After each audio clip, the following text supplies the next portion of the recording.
I'm so pleased to get to introduce you to Alex O'Byrne. Alex is a co-founder at We Make Websites, the Shopify Plus agency for international brands.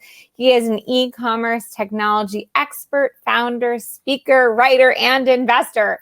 Today, he's leading our panel of experts on the topic of how to unlock more growth from your store via UX and what you need to know about your customer and how they browse. Welcome, Alex. Kristen, thank you for that. So, hello, everybody. It is a pleasure to be here. Today, we're talking about unlocking growth via UX and consumer psychology. And I'm going to be joined by three fabulous guests. So online shopping, isn't what it once was. There's been a big leap forward, especially, post-pandemic or during the pandemic. Some still are. And customer behaviors and e-commerce capabilities are leaping forward all the time. So I'm going to bring three top minds on stage with me to help you figure out how to use these new tools to grow your businesses. So first up, I have Matthew Bowers. He's a seasoned visual designer, front-end developer, and co-founder of the LA-based creative agency Manufacture. I have Duncan Fairley, co-founder of Form Factory, an e-commerce and development agency, and Oisin O'Connor, who's the CEO, co-founder of Recharge Payments. Recharge is the leading subscription management solution of e-commerce merchants, powering subscriptions for more than 15,000 merchants, serving 35 million subscribers. So, hello, chaps. Hey there. Hello. Hello. Okay, so big thanks to Kyle for the session that he just ran and Kyle's guests. As I said, we're going to take what they discussed and move now into what we do with technology throughout the year to unlock growth. So my first question is, what's one trend that you guys are seeing in e-commerce design at the moment that you're really excited about? And I'll start with Matthew. Cool. Yeah, I mean, a lot of interesting stuff happening. I'd say for me, the big thing I'm feeling is we've kind of been freed from the shackles of traditional e-commerce design, where everything had to kind of have white background and these really kind of clean product pages. And that's kind of how I came up, was working on stuff like that. And I feel like we're finally past that, and you're seeing some kind of a new generation of really interesting sites that are embracing crazy colors, interesting animations, bringing the brand really to the forefront of the website in some really just engaging and dynamic ways. And yeah, sites that just aren't worried about any of the old e-commerce stuff. They're really doing some creative things and don't feel restricted to kind of, fit into the old kind of like even Web 2.0 structure of things. Yeah, I totally agree. It feels like for about 20 years we've had similar designs, and the name of the game was kind of making it easy for anyone to shop, whereas now we all know how to shop, so we can do something a bit more interesting. Duncan, I wonder what you've seen in your journey. I think what's maybe most exciting to me is how modular designs can be now based on the capabilities of the new frameworks that are coming out. I think it's really nice to not have to think about everything in sort of like monolithic terms and creating the same thing over and over again. I think the ability to build really robust components that can be used in many different places on the site is pretty exciting from a design and sort of technological perspective.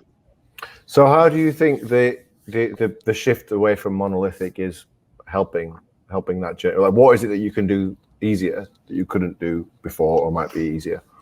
Well, I think you can invest time in the right places. You have like something like a product card that might be everywhere on your site in many different places.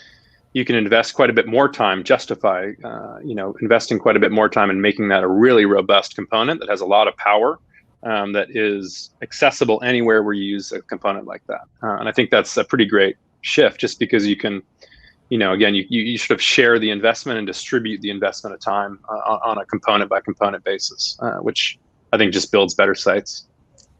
Yeah, totally agree. Matthew, we're going to add something, Matthew. I was just going to add to that. Yeah, I think the development of the platform, of the CMS platforms as well, just the big upgrade Shopify just did with the Storefront 2.0, what Shogun is doing with with just especially front end, have really allowed these components to be more modular, have sections that you can build and then reuse all over the site, which just a couple of years ago was you kind of had to jump through a bunch of tricky hoops to kind of make that happen on Shopify, and now that's really kind of at the forefront of the CMS, which is great for us from a design and development standpoint. Yeah, I agree. Oshin, are you seeing us jump forward in e-commerce also? Yeah, I think for a long time, it was just about how to make shopping usable, right? And I feel like everyone's kind of figured that out. And I think also a long time, there was just so much excess capacity on Facebook to kind of just like do advertising, have a site, a landing page, people will buy a product. And now I think there's so much, on the merchant side, so many people competing, and the eyeballs on the Facebook side is not increasing. So people actually have to create real brands, real experiences, and they have to become opinionated. And they have to almost like create a little mini cult, of something they believe in or a mission. And that's just really exciting to see those brands emerge, where it's not just the same template you see over and over again. Yeah. The way I look at it is you have your the Amazon brands or Amazon itself, which is just cheapest, fastest, don't really care what it is, and I just want it to arrive tomorrow. But you have all the brands that, again, I'm guessing are the ones that we all work with, which are the ones that people really care about. And I think you're right that they can develop I like the word cult. I would have said community, but let's go next level to cult. We live in the age of the cult. Board apes everywhere, Yeah, and helping to do, and the whole experience of the site is feeding into that sort of customer journey, especially pure play brands. That's a huge contact point. So I wanted to ask Matthew and Duncan, and I'll start with Duncan. With the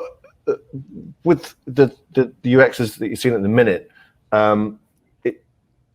the architectures we're working on nowadays and the web speeds and the technologies and the frameworks have allowed us to be a bit more interesting with assets, I suppose. So instead of just everything being static images, things are getting more lively on the screen, more use of video and GIFs and so on. And I think generationally that's a bit more expected now, that the site is more exciting basically, and also that it's really inspiring, I suppose, the shopper to look at what it is that the brand does, and then on another level, sort of informing them about what the product is. So really diving in and looking at all angles of the product and high quality imagery and videos and so on. So in your travels, then, what have you seen? What good uses of rich visuals have you seen and rich shopping experiences? And yeah, I'll start with Duncan. Yeah, I think the interesting shift that's happened as people have had more sort of access to high quality visuals, video and imagery, is the design of sites has shifted from kind of an assumption that a brand is not going to have access to high quality imagery. So let's design around that, and let's try to like fill the space with other elements, to building templates and sites that kind of are built around access to high quality, relevant imagery for a specific brand. Nomad, one of our clients, is a good example of that, because they've built, their entire site really makes a lot of room for content, and they kind of planned on and have set themselves up for having, producing really high quality imagery and video for each of their product launches. But their site kind of is built with that assumption in mind, which I think is huge. Yeah, I've used that site, and it's very beautiful and extremely fast. How do you keep it fast with all that excitement going on? I think you definitely, platforms like front end have a lot of, consideration on just sort of how to load the right image for the right space at the right time, which I think is very important. So how do you make sure that you're loading the appropriately sized image or video based on the container that it's going into? But I think in general, there's a rising of the high tide across the board, across the whole industry, on just people knowing how to optimize for what loads in when, and kind of what the impact is of media, to make sure that you're not like shooting yourself in the foot by some of the beautiful video and imagery that you bring into the site. I think a site like Nomad, at the minute, it feels so much faster than a lot of sites out there, and I'm guessing that that's going to become the standard at some point. So if you're not doing that, you're going to feel very slow, and we're moving away from the sort of the 2, 3, 4 second sort of typical wait that you see nowadays.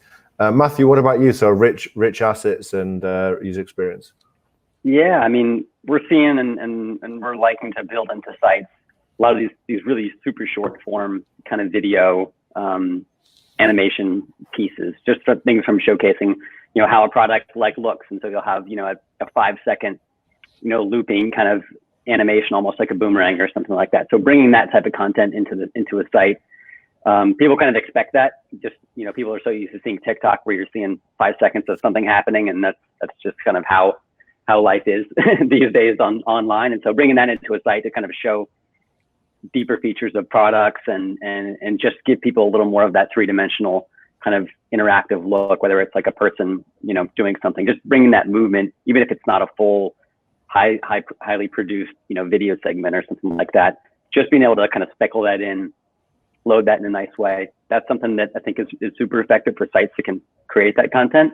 We also work with a lot of startups that are, they've had funding to build, create great branding and things like that, but they're almost a lot of times like just trying to launch with like the product's just been produced. They don't have time to do a full photo shoot and video shoot. So we've been for a lot of these types of clients, you're just taking a render and building a lot of interesting kind of animated components onto the site that they kind of bring life to the brand and the product without having to have, a big photo shoot done, a big video shoot done, and create that content. So we've been finding a lot of ways just by bringing in, animated elements, little kind of floating doodads and things that kind of bring a little life to the brand and bring their brand to the forefront, showcase the kind of liveliness of their product, whether it's like a floating render with a shadow that's animating in a cool way. Also, if you can do with CSS animations in a pretty lightweight way, we're finding a lot of brands kind of need that almost to kind of get this, their funded startup site off the ground. So you've also answered my next question, which was going to be, no, this is good. So as a Shopify agency, brands come in all the time and they say, I want an amazing site like these. And, some of them do have the assets and it's a competency of theirs as brands. So they've got it all shot. And I suppose today with AI, you're even getting brands who've got 3D models and so on, but some of them don't. And so I guess what you're saying is you can get actually that lively, exciting experience without necessarily having, very expensive photo shoots, although those definitely help. Yeah, totally. Yeah, those are always great. I mean, that's the best way to make a site and a brand look legitimate, is have some great photos on there. That's the easiest way, I would say. But if you're able to do a lot, if you can be a little bit creative with some nice high quality renders, and you have a little bit of kind of animation talent to kind of make some movement happen, you can kind of create a pretty fun site that really brings brand to life without having to spend $10,000 on a nice photo shoot and get models and things like that. Yeah. I always advise brands, well, in the brands earlier on, which we don't tend to work with so often now, but when I did do more of that and when I taught at General Assembly, I always used to say, spend your budget on content before a website, which didn't make me a very good website salesman, which is what I am really. But I think it's true that if you get the content nowadays, you can get off the ground anyway quite quickly. And then once you get a bit further down the line, you can build your kind of dream site, which is, I suppose, what we're talking about, how you push it to the next level. Duncan, I just want to see if you had anything more to add on that before we move on. No, I think they covered it. Okay, so just I want to get onto checkout where Oisin is going to shine, because that's Recharge's strong point.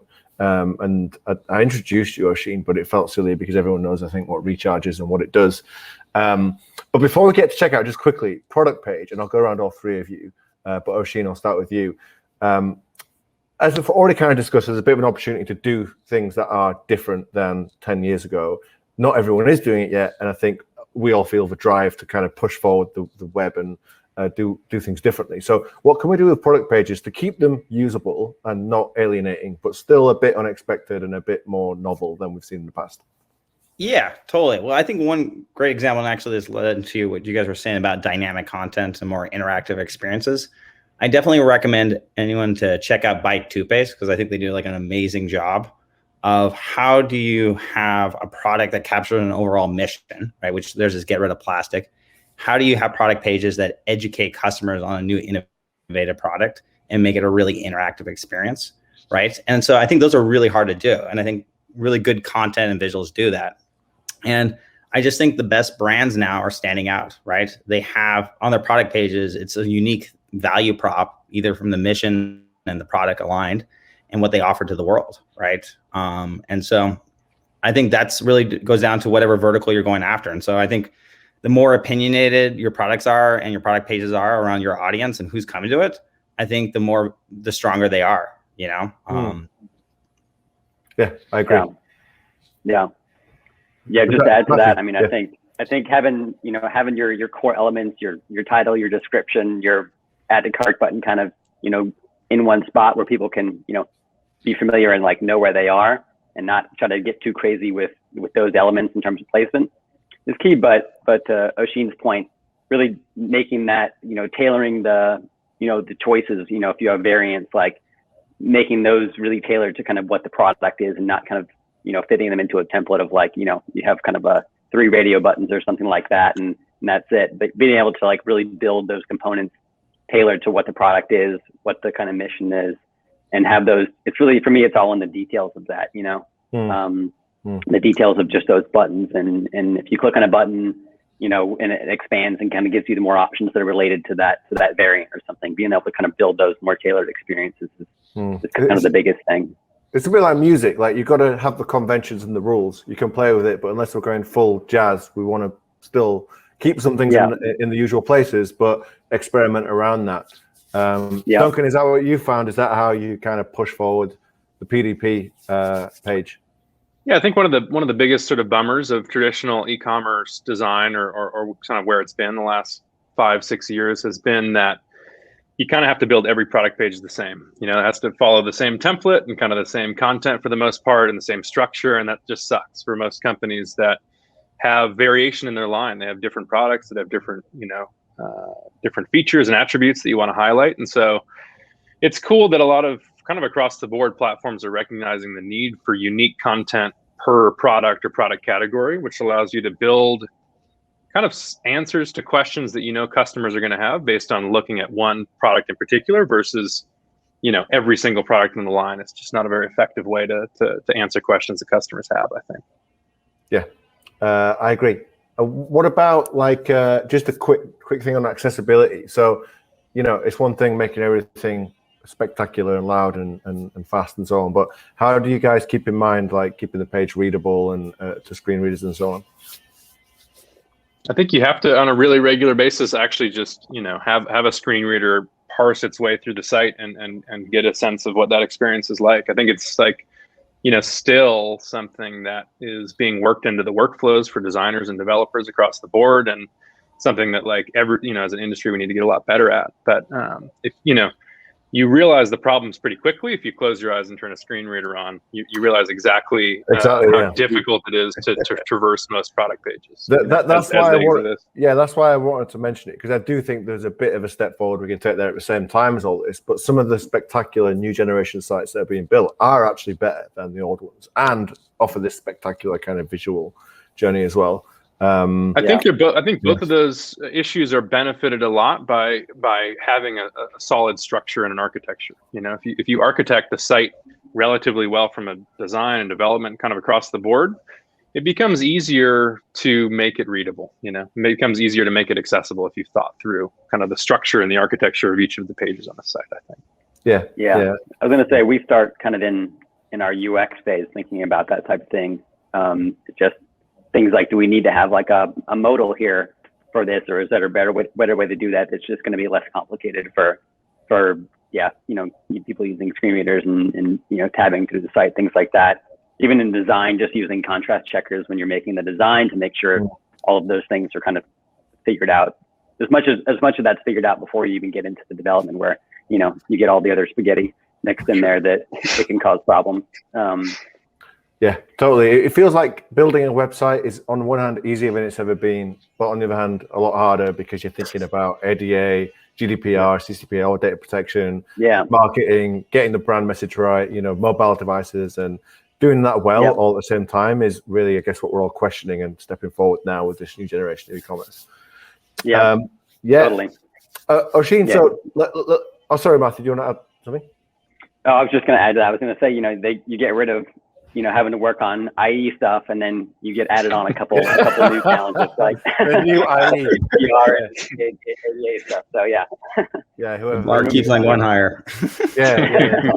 Got to keep it interesting. Yeah. So checkout. So we got our PDP.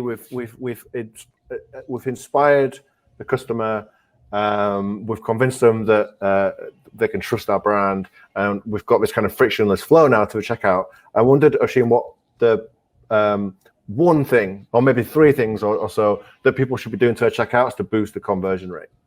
Yeah, totally. So I think, again, as like things have gotten more competitive, people are really thinking about LTV, right? They're thinking about the full life cycle of acquiring a customer for the first time and how do they make as much money as possible through the lifetime of that relationship, right? And, we've definitely seen, the whole, let's say, experience before the checkout used to be kind of segmented away from the checkout, and now it's just one cohesive experience, right? So it's like people doing quiz builders, building their own subscription boxes, their own bundles. They're moving to the checkout. And now people want to have ways to upsell, cross-sell people, do post-purchase upsells, stuff like that, right? So I think what we're seeing is upselling people from like a one-time to a subscription or one subscription offering to a bundle. That's just becoming big. Cross-sells of like maybe you're subscribing to like the toothpaste analogy example I gave earlier. How do you throw in floss? That's just a great example.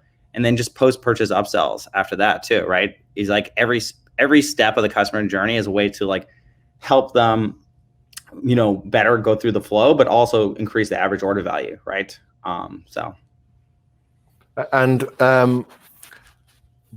subscriptions, if you can, they're great to have. What is it that makes a subscription brand successful? What is it that is a foundation for succeeding with subscriptions?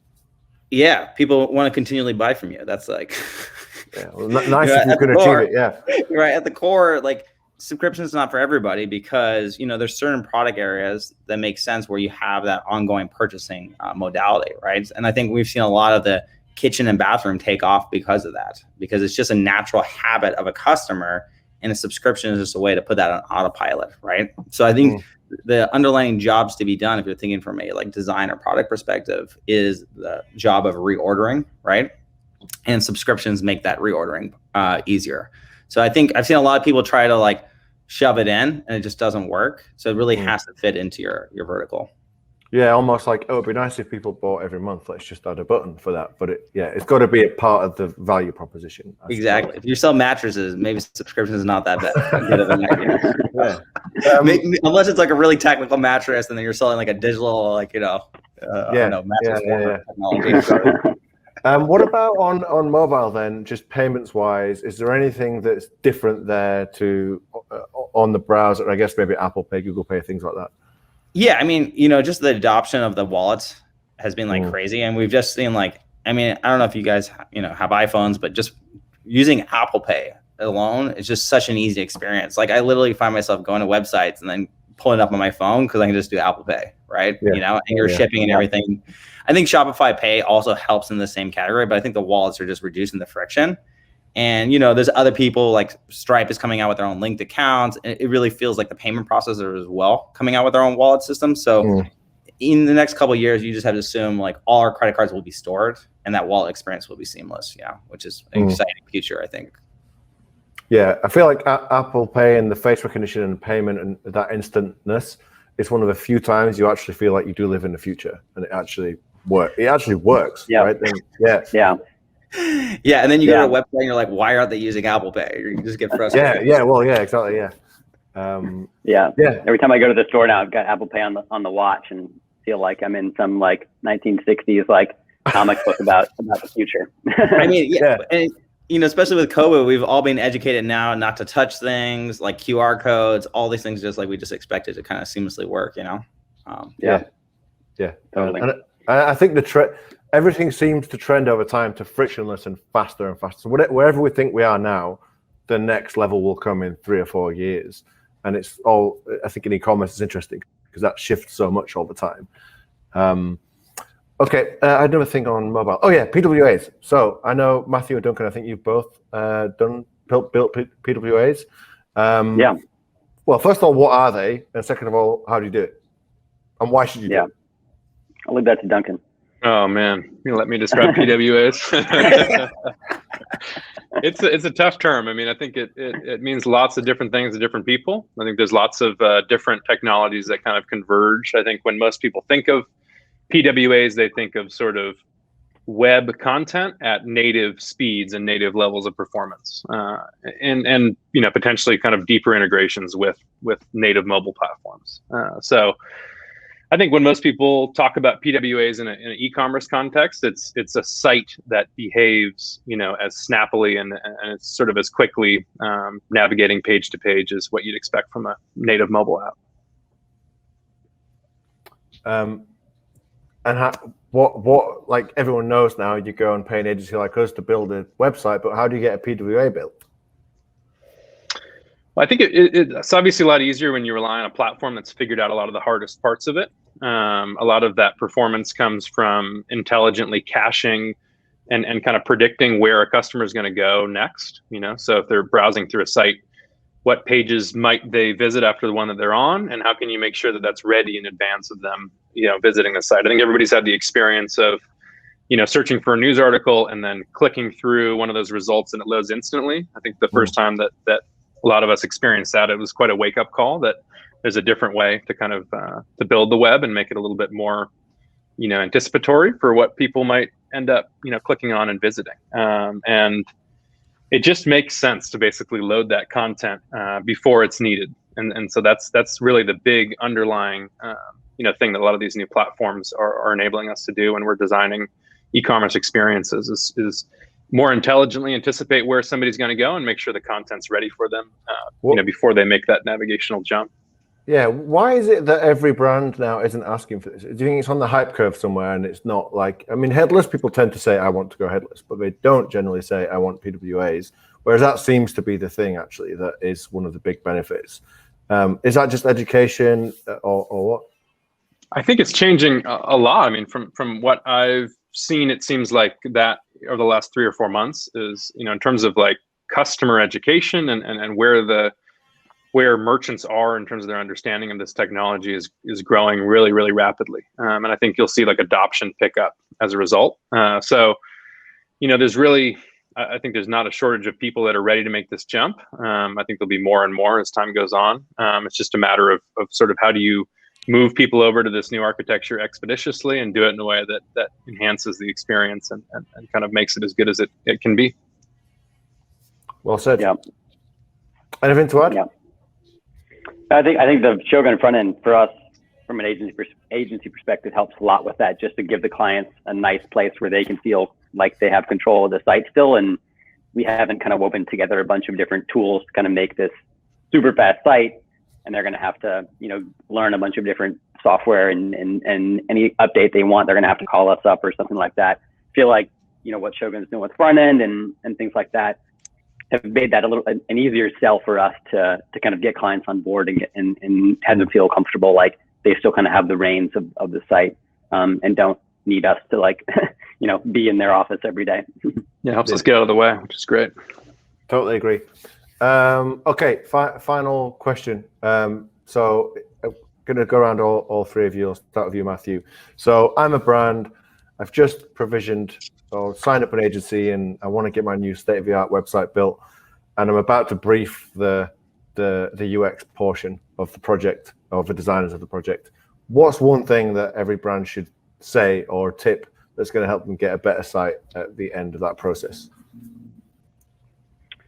Man, that's a good question. Yeah, I think it's there's a lot of stuff. I think the biggest thing is for brands to really be part of the process and kind of do their homework and be able to kind of know what they want, know what other sites they like, and be involved in kind of every step, not just kind of say, I want a website like this website, make me that, but really kind of be there, try to understand the components of it, try to pay attention to the wireframes and the UX and really start there. And our most fun and successful projects are ones where the clients are like kind of digging into the UX with us and really wanting to understand that.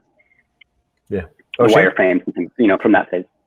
Yeah, totally. So I think as a product person at heart, there's an old saying like, there's no art without constraints. right? And I think you need to be super opinionated about who your customer is, what is your mission, like why would someone be really excited to buy this product, right? Because like that's how you have to get through the noise nowadays. And I think going with that, and like I think people are sometimes too afraid to have those constraints and that focus, but I think that's what differentiates the greats.